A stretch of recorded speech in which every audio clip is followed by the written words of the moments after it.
Okay,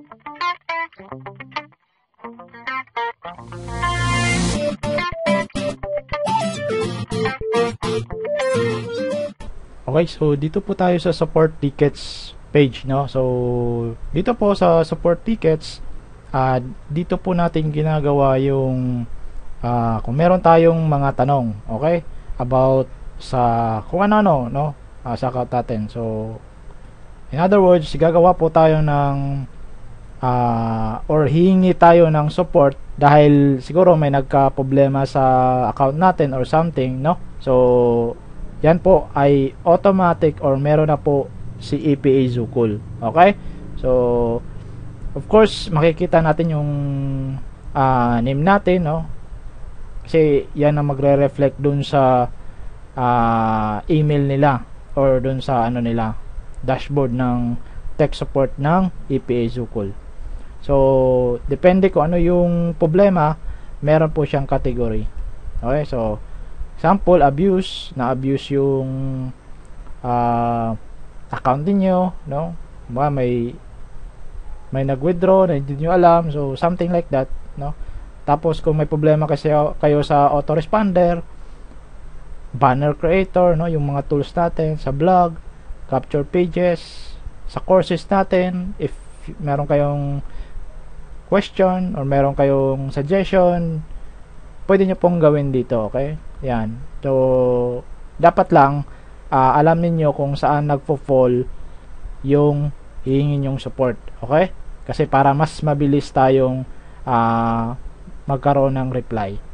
Okay, so pili lang po tayo. Kung may problema kayo sa directs niyo, sa finances niyo, pwede niyo pong piliin. Okay? So let's say for example, my finances, subject, of course, lalagyan natin my withdrawal has not been or about my latest withdrawal. Next is yung buong message, no? So kung ano yung, kung hangga't maaari, yung complete details. Of course, pwede kayong magsabi ng I withdraw this amount blah blah blah, tapos anong petsa at anong oras, okay, para ma-check nila kagad doon. Okay, tapos submit ticket. Okay, so yan po yung hingi tayo ng support or gagamitin natin yung support ticket. So pag may na ano na kayo, yung mga pwede nyong ma-view yung nakaraan yung hininging or ginawa nyong support tickets. Okay, so ito rin, meron din dito yung open all email sent to me. Ibig sabihin po, every day or araw-araw nagpapadala ng emails si EPA Zukul, no? Kung napapansin nyo yun, no? So pwede nyong buksan dito para makita nyo kung ano yung mga email, no, na naipadala sa inyo. Baka kasi hindi nyo nabuksan yung email nyo, no? Tapos pwede nyo pong i-view dito. Okay, so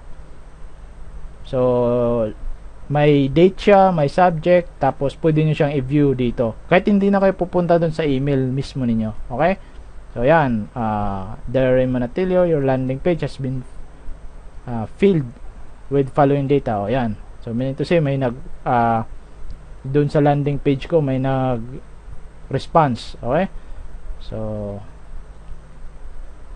yan, may mga ano. Okay, so yung mga announcement ni Sir Jeremy dito rin. Okay, so ayan, tawag noon is email log. Okay, so that's it. Thank you and have a nice day.